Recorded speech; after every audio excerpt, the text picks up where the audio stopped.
You're listening to the Parents of Hardworking Teens podcast, episode 57, the unexpected way that your teen can increase their marks by writing less, by shortening the quotes that they reference in their essays and assignments in order to show that they can be discerning in their selection of evidence.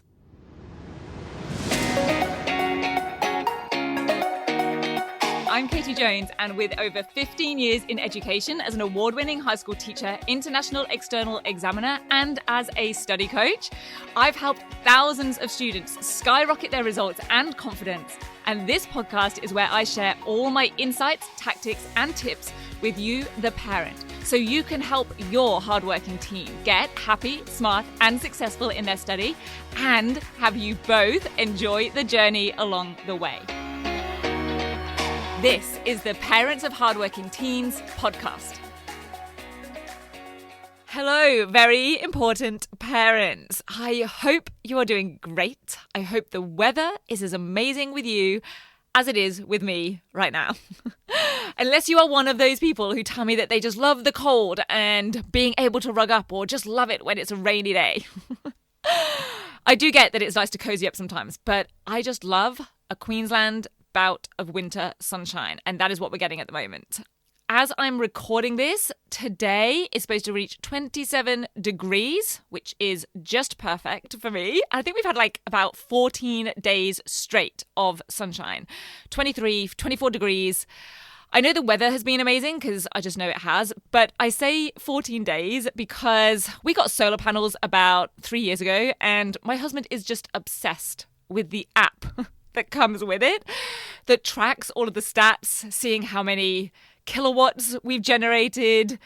He's actually not as much of a numbers person as I am naturally, but he is just totally hooked on that app and the solar panels. And I do have to admit that it makes me love him just a little bit more for being that way, almost as much as I love the sunshine. And the novelty, I have to say, of just having beautiful, warm winter days. Even though I have been in Australia for, coming up 13 years now, that novelty just has not worn off for me yet as an Englander. I don't think it ever will, and I kind of like that. I like that I'll always feel grateful and appreciative of it. But enough talk about the weather for today. That Englishness in me is clearly still there, talking about the weather all of the time, because I want to talk to you today about a really simple sounding, yet sometimes tricky skill when it comes to your teens' essays and inquiries and assignments. This is especially valuable, I will say, in English, but it's definitely useful to consider in every other subject as well. Yes, including science and everything in between. It is the skill of shortening quotations. So it sounds like such a simple thing, I know. And in some ways, yes, it really is.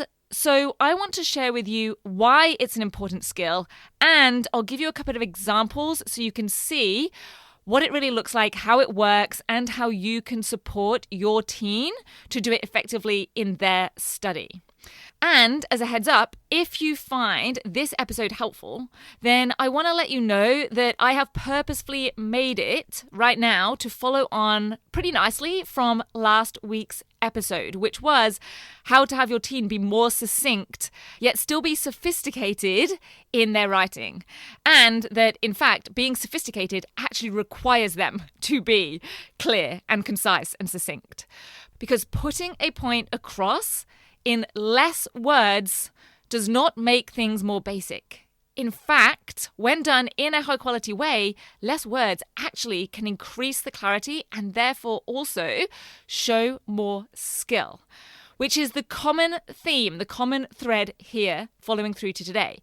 That using, or in the case of quotations, selecting less words actually requires more skill and consideration, and can show greater knowledge and a deeper level of understanding of whatever it is that they are quoting or whatever it is that they are using. So a short quote does not mean the point that's being made is simple or the quality of evidence is more basic. it can actually be seen as proof of a more discerning selection of evidence. And discerning is one of those descriptor words that is often used at the higher levels of mark schemes and success criteria. Now, I will make it clear that just choosing a short quote does not automatically put them to the top of the criteria descriptors. It needs to still be a well-matched, well-chosen, and we're going to talk about all of those things in a little while, quote. But I will explain to you where this idea of shortening their quotes comes from and why it is relevant. And I will also make clear that this is a very picky tip that I'm sharing. This is definitely a strategy for the more advanced students who are already working at the higher level criteria and grade descriptors. There are definitely other things that will make a bigger difference to writing that's at around the C grade level or below. But if your teen is already operating at least a high B grade or above, then this could be relevant and could be something that you could point out for them if they ever ask you to proofread an essay or an assignment. So let's look at the nitty-gritty evidence as to how shortening quotes can actually get your teen more marks. And this is really just one of the more marks with less words strategies that I love to train students in. And I'm going to use the same real life exam paper that I referenced in the last episode so that if you do decide to go find it, you can see all of this in action with just one download. It's the 2022 HSC Advanced English paper, and I will put the direct link to it in the show notes for you. And I've been using this one because it was one of the exemplars that I used in the special next level event that I ran a little while ago called How to Hit the Top Criteria in Extended Responses. So if your teen is in next level, even if they weren't a member back then at the event, but they are now, they have access to the whole event recording and the workbook resource in the member area.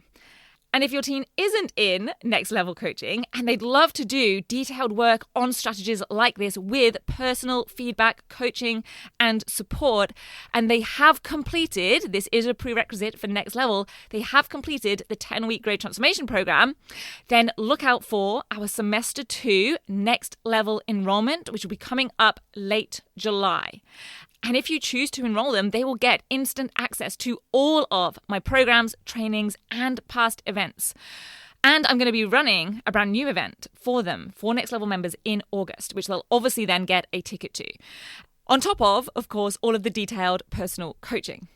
So here are the descriptors from a 6-mark extended response question from that paper. And I'm just going to cover the descriptors from 4 marks upwards because I know that in a 6-mark questions, that's where at least most students are going to be aiming for or above. And I'm only going to read out the parts of each descriptor that relate to the use of quotes or specific references to the text. Okay, so for 4 marks, it says that they must have supporting evidence. Basically, they need to have evidence that supports the point. For 5 marks, it has to be well-chosen supporting evidence. And for 6 marks, it says detailed, well-selected supporting evidence. So what is the actual difference between detailed, well-selected evidence versus well-chosen evidence versus just having supporting evidence?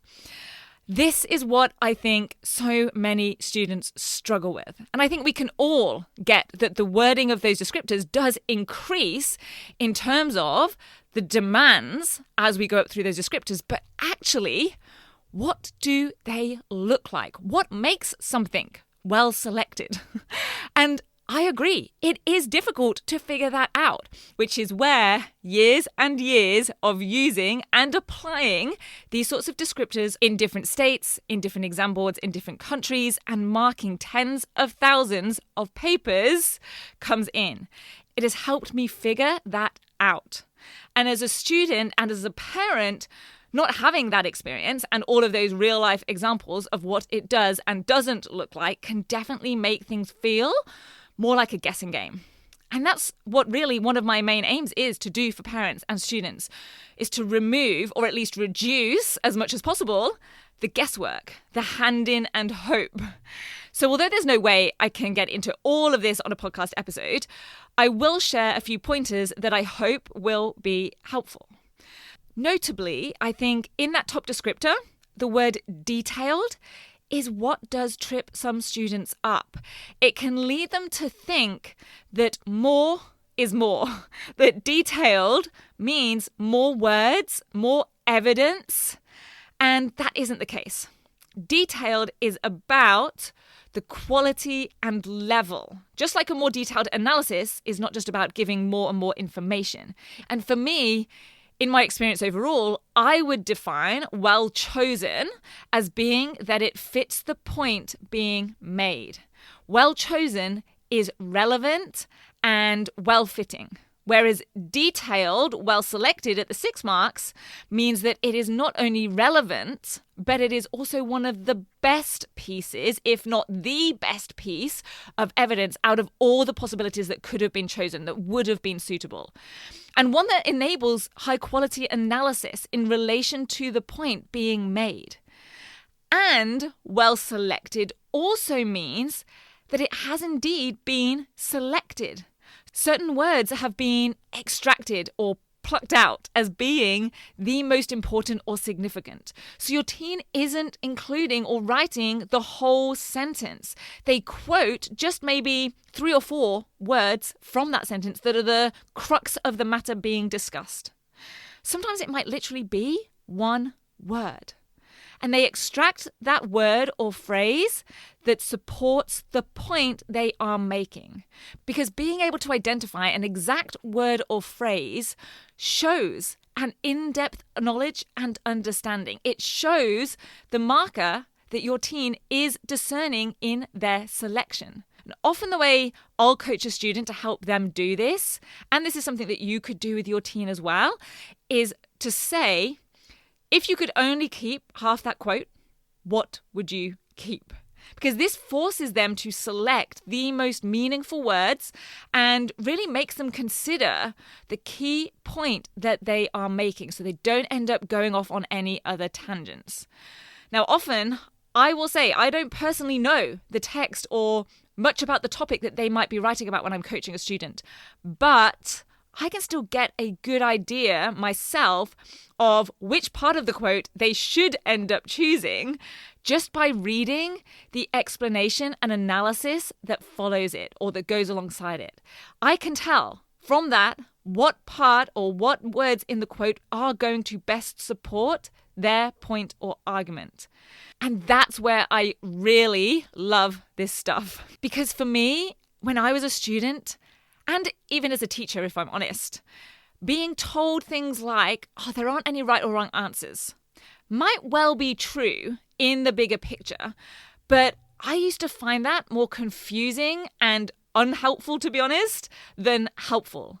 And what I have found now as a coach, as an examiner, is that when it comes to the actual writing, and using the most fitting evidence to support maybe the thesis statement your teen has written or support their response or their argument that they're writing or point that they're making, there are right and wrong or adequate versus best fitting quotes or evidence.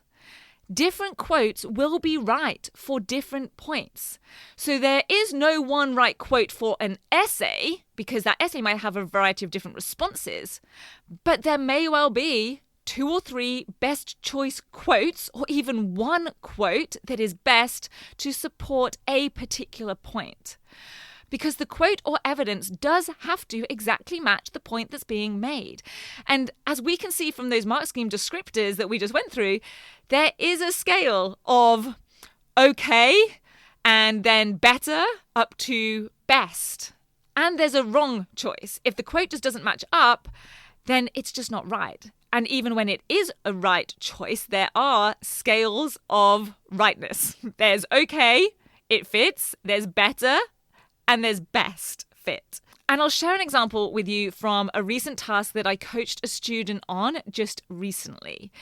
It was an analytical task where they had to discuss the concept of the American dream within The Great Gatsby and another text. Now, I have never studied or even read The Great Gatsby, nor the other text either, but I was still able to help and give feedback from the strategy perspective, from the exam markers perspective.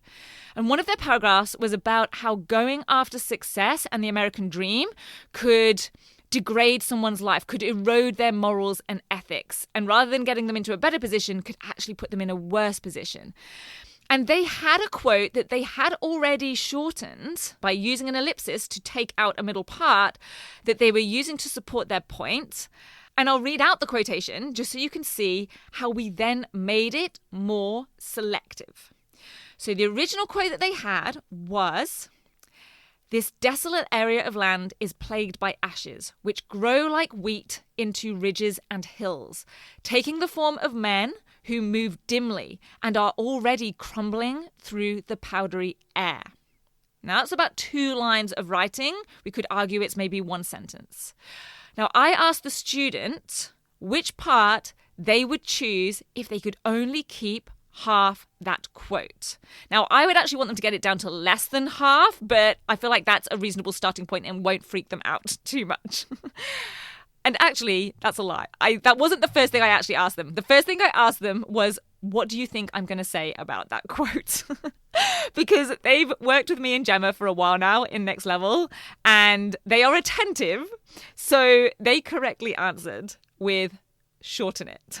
And they literally did just say shorten it, which is kind of fun because that is short and succinct as a reply in itself. And they totally nailed the key point. It's a nice little meta example. But anyway, I had them reread it and importantly, reread their whole paragraph in order to be able to make a well-chosen selection. And they selected the second half because I said just choose half. They selected the second half, which I was really happy about because even as a non-expert in the text, I could tell that taking the form of men who move dimly and are already crumbling was more suited to the point about people and their crumbling ethics and values. And right now, I would even offer that just the words men who move dimly or already crumbling would be even more direct and discerning choices, which also allow analysis of the vocabulary used by the author, like dimly and crumbling. And this is where coaching, I think, is so valuable because this is not about being told what to write or what to cut as a student. It's about having guiding questions that help your teen make these deductions and make this reasoning for themselves. So they're supported in making improvements for themselves along with explanations of why and how they relate to the mark scheme or even the question itself sometimes. So shortening quotes is a relatively simple concept, but it does require skill to do. And it requires excellent knowledge and understanding of the text that they're analysing and of the question that they are responding to, which is why it's rewarded at the top levels of criteria. So like I said earlier, it's not just enough just to have a minimal quote or less words in terms of their evidence. They need to be well-chosen quotes. And of course, they also need to be analysed in a sophisticated and detailed way. But this is one of the ways that your teen can up-level their essay, their inquiry or report and get more marks with relatively little extra effort, taking that effort to shorten down or cut down a quote. And you know that I am all about maximum results for effort. And talking of effort, you probably already know that I put a lot of effort into each of these episodes, probably more time and effort than I would like to admit, if I'm honest. So if you have found even one of these episodes helpful or useful and would be willing to spend 20 seconds of time and effort to leave a rating, and fun fact, it takes the same amount of effort to tap on 5 stars as any of the other star ratings on the podcast app that you use, that would be amazing. I would really appreciate it. There is no other way to raise the profile of the podcast other than playing the rating review algorithms game.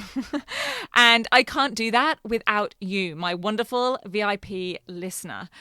And if while you are leaving a rating, you could just jot in a few words for a review as well, I will love you even more than I already do just for being here listening. And to show my love and appreciation, if you send me a screenshot of your rating and review to support@rocksolidstudy.com, I will send you my topic and focus essay title swipe file for your teen. And if you are listening to this way beyond the date at which it goes out, this still stands. So please go ahead and leave a rating and review. That will be amazing. And I will also include, with the topic and focus essay title swipe file, my detailed walkthrough video where I explain everything to your teen as well. It will forever change how your teen tackles an essay in any subject. It has been awesome sharing this and hanging out with you today. I will see you back here next week. Take care. Bye. If you're ready to have your teen achieve their best possible results with less stress, then I want to invite you to enroll them in the 10-week Grade Transformation Program, where they're going to learn the key concepts, skills, and strategies to catapult their performance in assessments and exams. It's risk-free. They either achieve bigger and better results with a whole lot more confidence in 10 weeks, or we refund you in full. Just head over to www.rocksolidstudy.com/program, and I'll see you there.